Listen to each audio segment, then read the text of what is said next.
Hello and welcome to the Hammond Iles Financial Power Hour. My name is Greg Hammond, CEO of Hammond Iles, and I am thrilled that you have joined us, whether you're joining us live or on the recording on our YouTube channel. Today, we're tackling an issue that comes up every year and seems to change year by year. So it's always good to return for an update so that you understand Medicare and that it can be made more clear. It's always a challenge to have things clear. Um, Today, we're joined by a special guest, a longtime friend of Hammond Iles, Rob Charnes, who is an individual agent that specializes in health protection for seniors, especially those that are eligible and qualify for Medicare through Medicare supplements, prescription plans, and Advantage plans. And so we're welcoming Rob to join us. He is an independent agent that has a long track record with United Healthcare and has relationships with other major insurance carriers to be able to fulfill the needs of his clients. And so we're grateful for him to be here. And Rob, I'm just going to stop my screen share and turn it over to you. So thank you very much for being here today.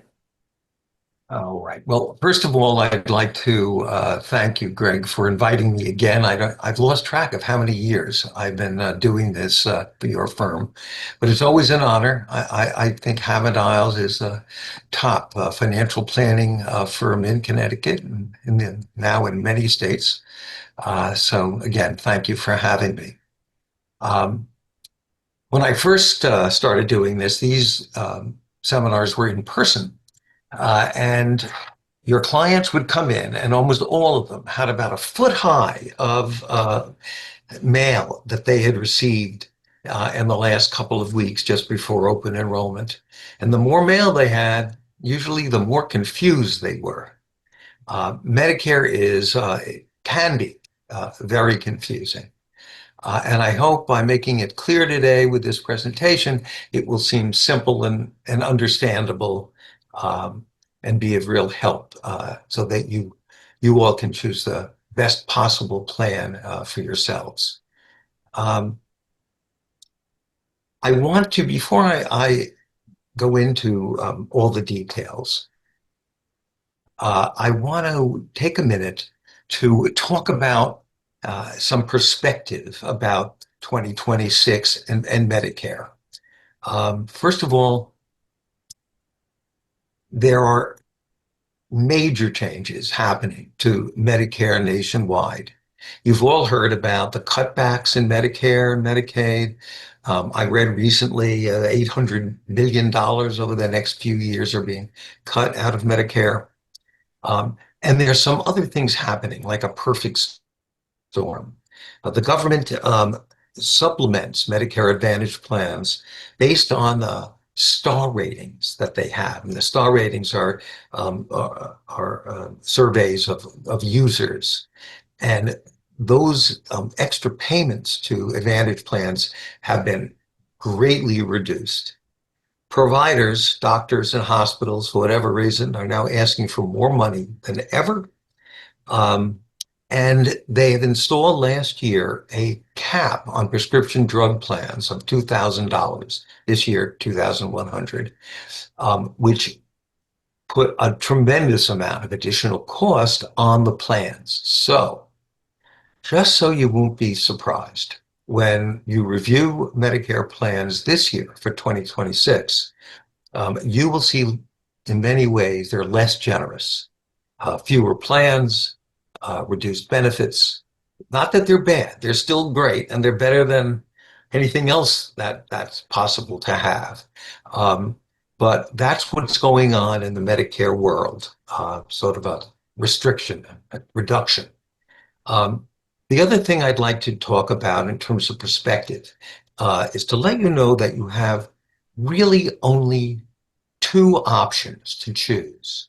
When I get into the details of the presentation, it'll give you, a lot more information. But just to make things simple and clearer, Medicare as a government insurance plan was started in 1966.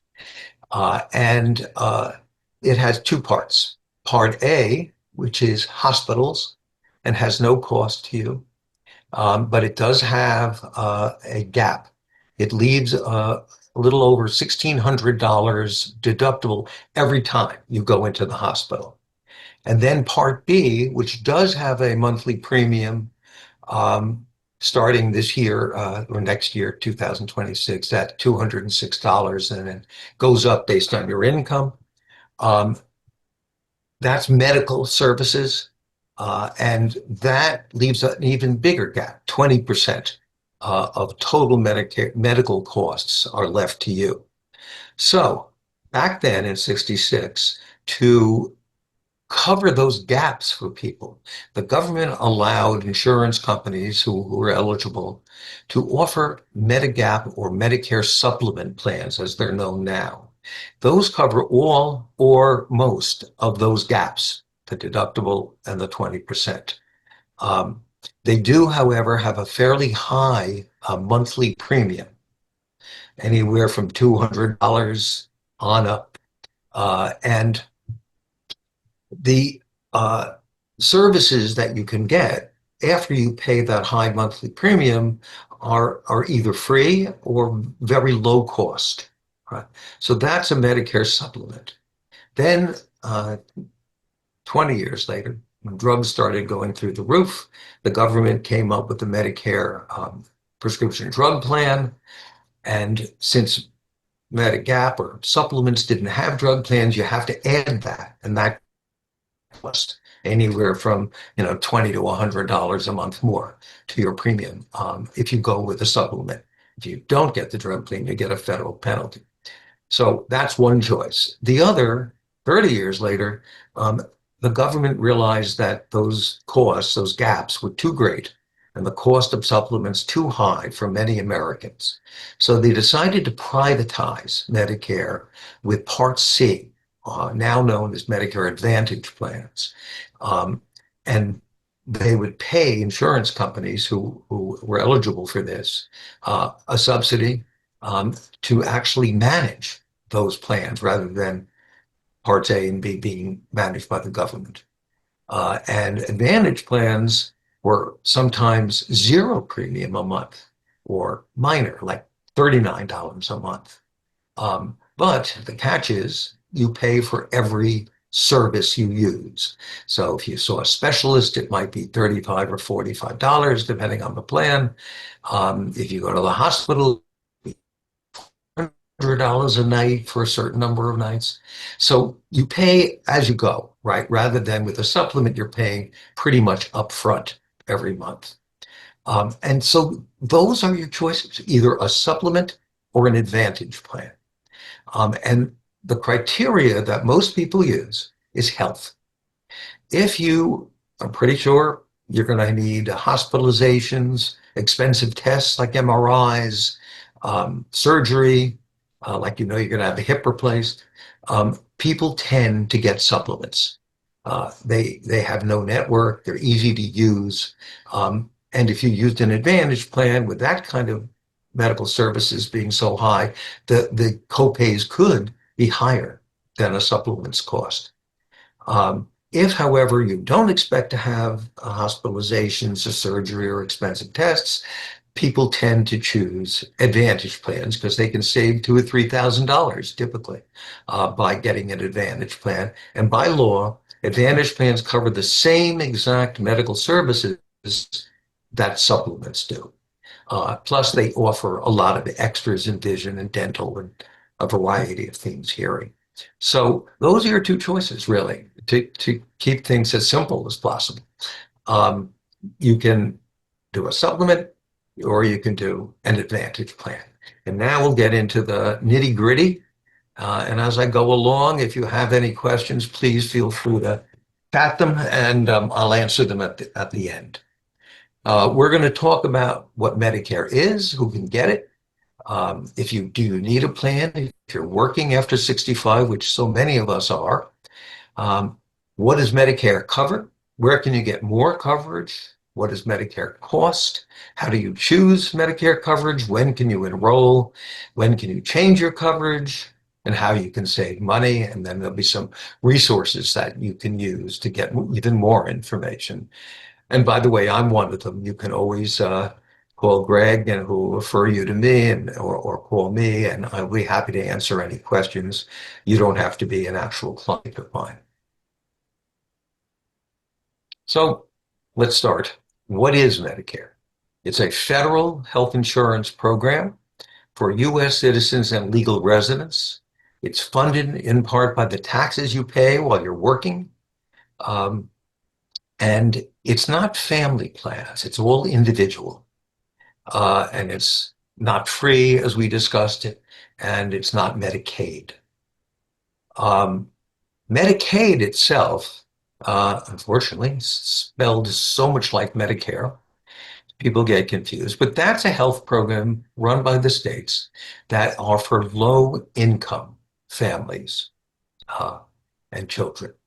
And those vary from state to state, and different rules or different, coverages and so forth, different eligibility.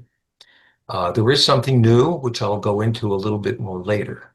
People can get Medicaid and Medicare, and there's a new program called the Medicare Savings Program in every state that gives you extra benefits and cuts costs tremendously for people who have both.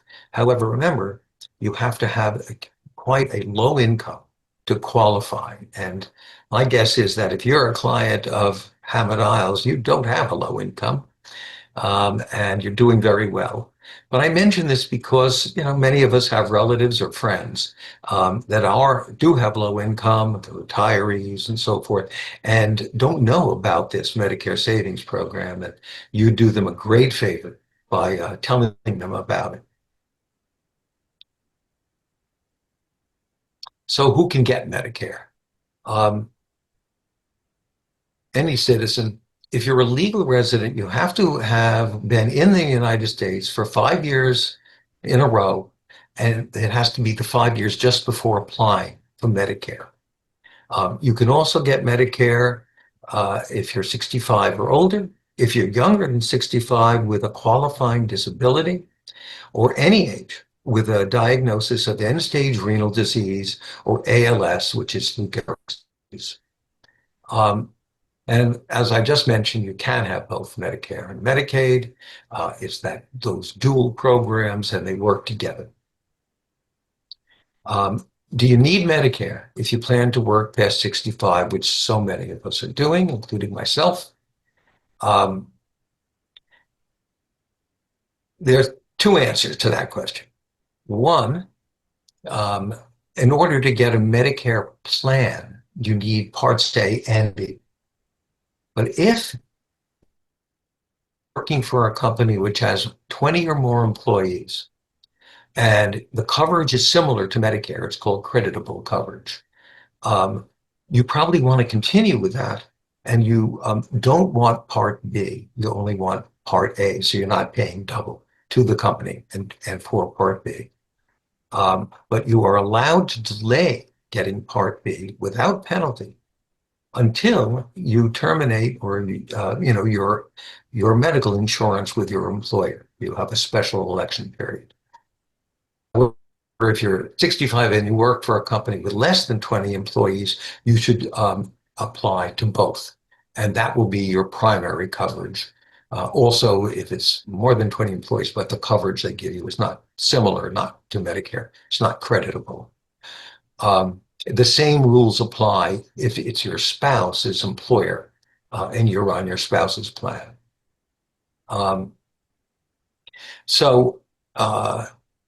Let's see if there's anything here that I haven't covered. Yes, if you have an HSA with your employer now, once you join Medicare, you're unable to contribute to it. However, you can withdraw if there's money left in it. And one other important factor, if you're on an employer plan, the employer plan typically will cover your whole family. But when you switch to Medicare, it's individual. And of course, your children couldn't be covered unless they have a disability. So you have to look at those costs. If it's a husband and wife covered, but they'll need two separate Medicare plans, and the cost may be, higher than your employer. Also, many employer plans have rules that if you drop it, you can't get back in it. So you'd have to ask your employer plan about that and be careful in switching to Medicare if you have a good employer plan. Now, what does it cover? We've covered Part A, hospitals, and Part B, medical. Part A, to give you a few more details, of course, it covers your room and meals. It covers any prescription drugs, lab tests, medical supplies while you're in the hospital. And if you're in the hospital for 3 days and 3 nights, for not for observation, but for treatment, Medicare will allow you to have up to 100 days in a skilled nursing facility or rehab center. And plans cover all or part of that, depending what plan you have. Blood transfusions, hospice, and some home care is allowed. And rehab services, again, it's after that 3 days and 3 nights stay. Part A, again, is premium free. If you and your spouse or your spouse have worked 10 years or longer and paid Medicare taxes. You can't be denied coverage. It's nationwide for any qualifying hospital. And costs are per benefit period, which are 60 days. And again, you have to be admitted, and you want to check this when you first get admitted. Are you on observation, which you don't want, where you don't get the extra days afterward? You want to be on treatment, and you'll get an extra 60 lifetime reserve days.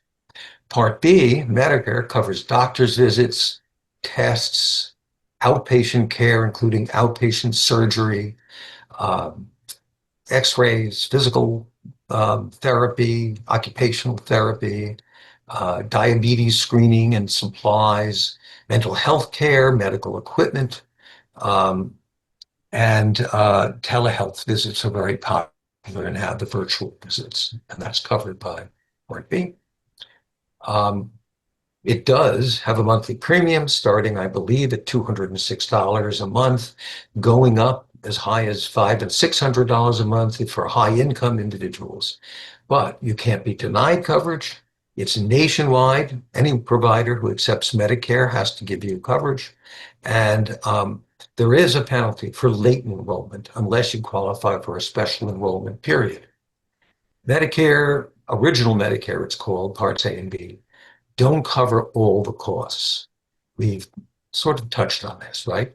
There's that hospital deductible. There's a 20% that Part B doesn't cover.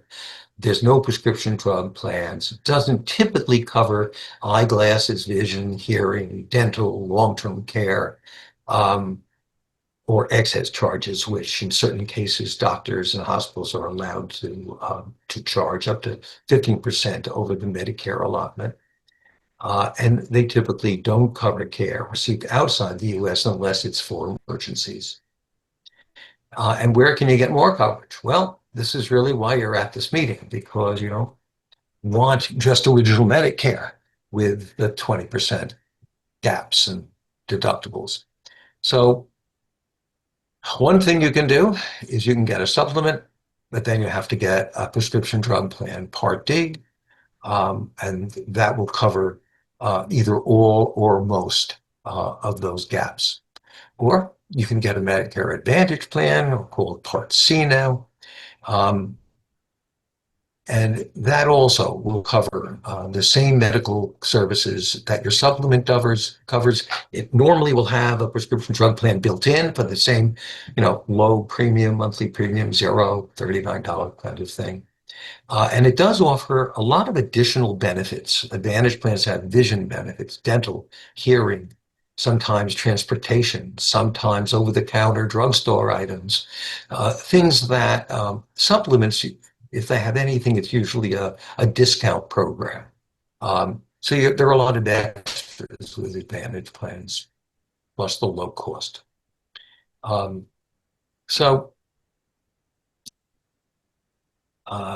You have to live in the service area of the plan.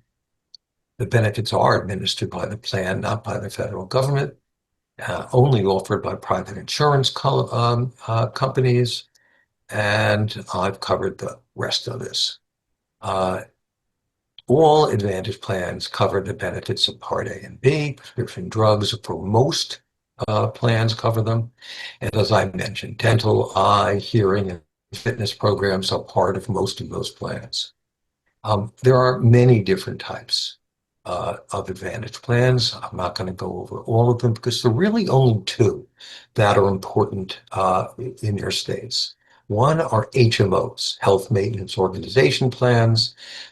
They have a network, and you're required to use their network physicians and hospitals. Then there is a PPO plan, preferred provider organizations. Those allow you to go to their network or out of network. Out of network usually have a little bit extra cost to their copays. There are point of service plans where you can go see anybody who agrees to get paid by your plan, but they don't have to. And then there are the new dual special needs plans, which again are for low-income individuals, but offer a tremendous amount of benefits, including typically zero costs, no copays, no deductibles, no premiums, except with their prescription drugs this year. There could be small copays. The other type plans you could ask me about if you run into them, PFS plans and MSA plans, but those are rare. Again, to get these, you have to be enrolled and stay in Parts A and B. You can't be denied coverage based on financial or health status. Again, you may or may not be required to use their network. Coverage costs and cost of the plan vary by every plan and by every state. There is something called an out-of-pocket maximum required by law. Every Advantage plan has a number. Usually it's between $6,000 and $9,000, where if your copays and coinsurance and premium equal that number, after that, everything is free. So that's like a safety net. So it's not like, you can build up costs forever if bad health strikes. There is a limit. I have many, many hundreds of Medicare Advantage clients. No one has ever had copays reach the out-of-pocket limit. So it's there, as your absolute most you can pay, but the typical annual costs of a Advantage plan with minor copays, no hospitalization, are $300 to $600 a year. And some do, some don't have monthly premiums. You always have to maintain your Part B. In terms of drug plans, you can get two types. One is a standalone Part D plan. The other is one that's included in an Advantage plan. Federal government sets the standards for what each company can list in their own formulary, and formularies do differ by carrier, but certain standard drugs must be covered, at least two in each type of illness, type of condition. They have to have brand name as well as generic drugs in them. Commercially available vaccines are not covered by Part B, but some are. The formulary, the list of drugs, is tiered by each carrier. Tiers 1 and 2 are the lowest copays, often free for Tier 1, and they are generics. Tier 3 are brands. Tier 4 are expensive, unusual brands. Tier 5 are specialty drugs and can be quite expensive. And there are also deductibles with almost all drug plans. So there are three stages that you go through with your drug plan. One is your deductible stage. So before your copays begin, you have to fulfill your deductible. Typical deductibles are $400 to $600 a year. When you've finished your deductible, Then you enter the initial coverage stage, and that's where you pay those tier copays. Tier 1, 2, 3, 4, and 5, depending. Each one has a different, copay attached to it. And you go through that until next year you hit $2,100.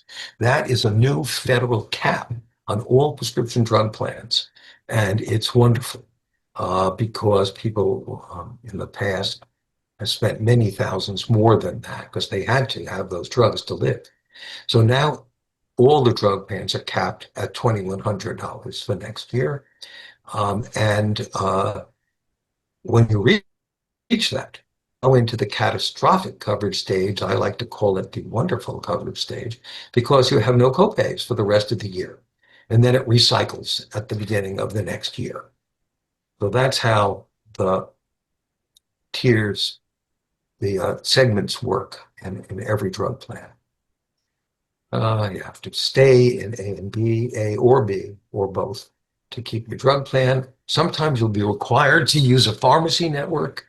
Coverages costs vary by plan. They change each year normally. And there is a penalty for late enrollment unless you have a special enrollment period. Medicare supplements. All right, we've covered Advantage plans, moving into supplements. They work with Parts A and B, original Medicare, and they can't be used to pay Advantage care cost shortages. You can't have a supplement and an Advantage plan. There are 10 standardized plans in supplements governed by the federal government, and whatever supplement you choose from whatever carrier, those are exactly the same. They can offer extras that are a little different, but the health coverage is identical. The big difference is in the monthly premium.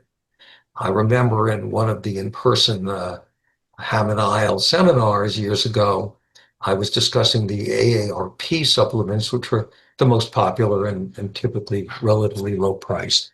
And they were about $200 a month for a certain plan. And one woman raised her hand and said, "Oh, I'm paying with," I can't remember the carrier, "but I'm paying $600 a month." And it's the same plan. So you do need to be careful when you do pick a supplement that you review the plans in your state and make sure you're not overpaying.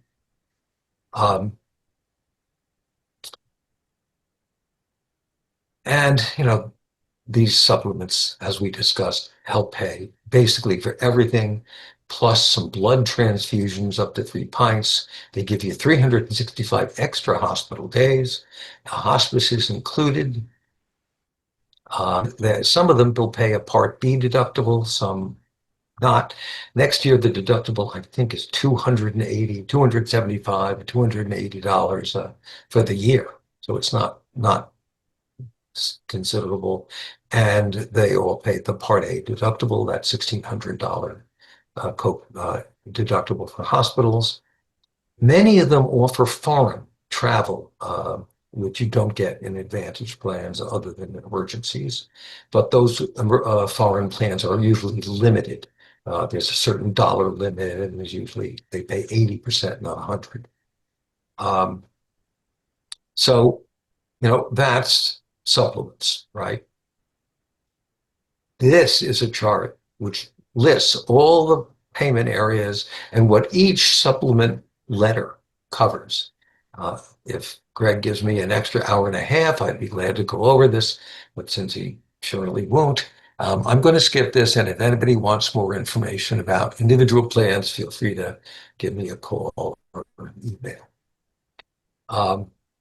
So just a few quick review of supplements, which they call Medigap here. Parts A and B are required, and you have to live in the state where the plan is offered. There's no medical underwriting for up to 6 months after enrolling in Part B at age 65 or older enrolling in Part B. But if you don't do it within that 6-month period, unless you're in a state like Connecticut, who has guaranteed issue, you're subject to a penalty. There's no network and coverage is nationwide, everyone who accepts Medicare. It's guaranteed renewable as long as you pay your premium. Premiums vary, as I mentioned, based on the carrier and the area. You, of course, always have to keep Part B paid for. So what does Medicare cost? There is a premium, right? And that's Part B has a premium, and your plan may have a premium. Part B has that small deductible. Your plans uh, may or may not have health deductibles. Most of them will have drug deductibles. Sometimes well, most often with Advantage plans, there are copays, as I mentioned, like that $35 to see a specialist and so forth. And some have co-insurance, which is especially true in drug plans in the specialty drug area where it might be 33% of the retail cost of the drug. And It's rare, but it can occur in an Advantage plan, health plan. Okay. If you're comparing Advantage to prescription drugs to supplements, um, there is with Advantage low or no monthly premium.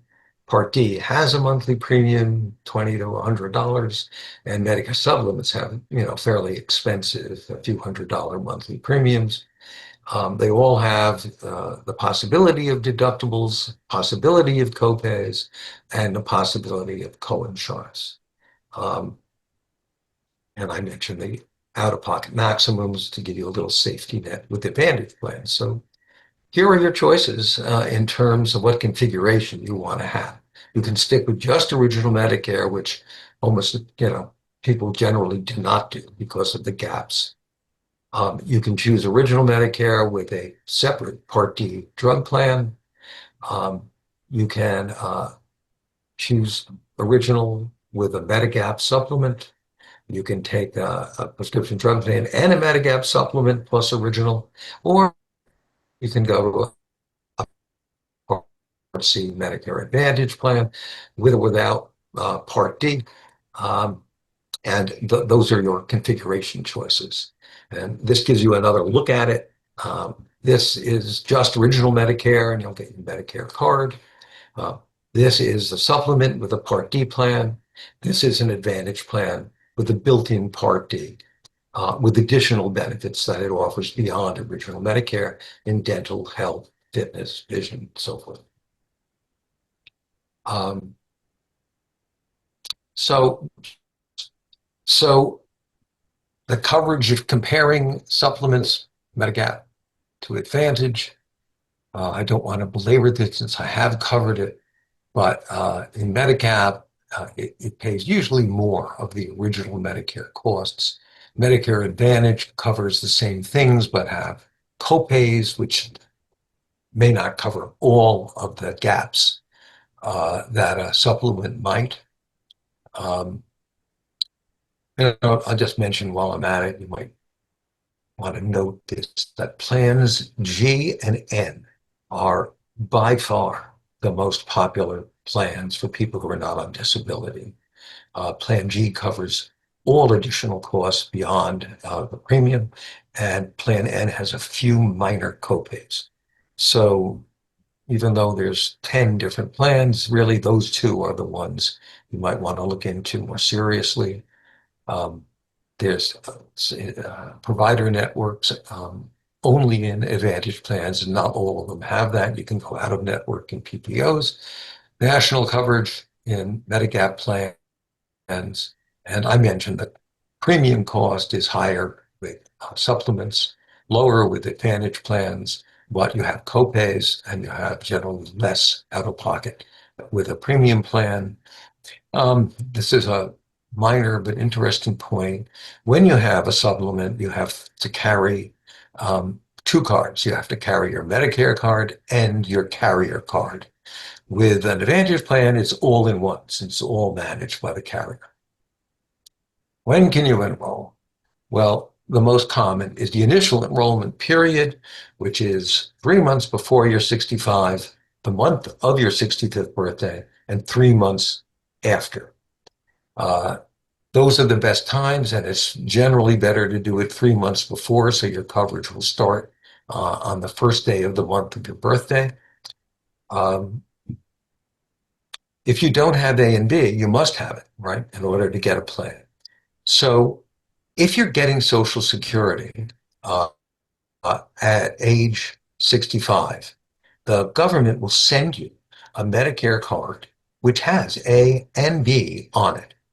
If you are opting to stay with your employer plan at 65, you have to opt out of B, or else you're paying a couple $100s or more a month, plus your employer plan. Um, but for those who don't have an employer plan and want Medicare at 65, it's awfully nice not to have to apply for Part B. If you're not getting Social Security, then you have to take some proactive steps and apply for Part B. You'll get a card with A on it, but not B. And of course, you need B to get a Medicare plan. Um, so you can go to your Social Security office, you can call Medicare, you can go online, which is my preferred recommendation. Um, if you have to go through this process and you need to do it, before you're eligible, uh, and you're confused, you can always give me a call and I can help guide you through that process and provide you with the forms that you might need to apply for Part B. Um, and for Advantage plans, your enrollment is directly with the carrier. Okay. If you miss your initial enrollment period, there's a thing called general enrollment. It's rare, actually. You can enroll in Parts A and B, January through the end of March. You can enroll in an Advantage plan and drug plan, April through June. But you'll almost typically get an enrollment penalty for enrolling late without a special enrollment period. Medicare supplement open enrollment is 6 months after you're entitled to Parts A and B. There's no medical underwriting required. If you apply at other times, you could be denied coverage or charge a higher premium based on your health. And some states have additional enrollment rights under state law, such as Connecticut, which has a guaranteed issue. Although there is always the legal right for, if you miss the open enrollment period, there's always the legal right for a carrier to require health enrollment with penalties. But I've never seen that happen in Connecticut. The special enrollment periods, there are many. The two most popular would be if you move from one state to another or out of if you're in a large state, sometimes it's a county region for your plan.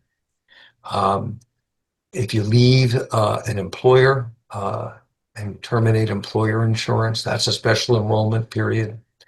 You have 2 months, 63 days after you leave employer insurance to get a Medicare plan. You have 8 months after that ends to enroll in Part A and B from a terminated employer plan. The enrollment penalties for Part A, which means you don't qualify for a free, you've worked 10 years and paid Medicare taxes, or your spouse. The penalty is 10% of the Part A premium, whatever the government has decided that is for the year. Part B, if you're not qualified for a special enrollment period, the penalty is 10% of the monthly Part B premium for each full 12-month period employment is delayed. Enrollment is delayed. And for Part D, if you don't enroll within 63 days of losing creditable coverage, your employer plan, the penalty is a strange formula. Only the government can figure it out. It's 1% of the average Part D premium for each month you delayed enrollment. When they set that, let's say it's $5. When you do pick up a prescription drug plan, that $5 is added to your premium forever.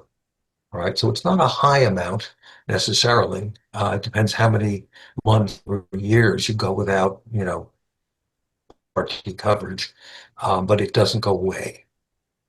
When can you change your coverage? Well, right now is the most common. It's called the annual enrollment period. It's October 15th through December 7th.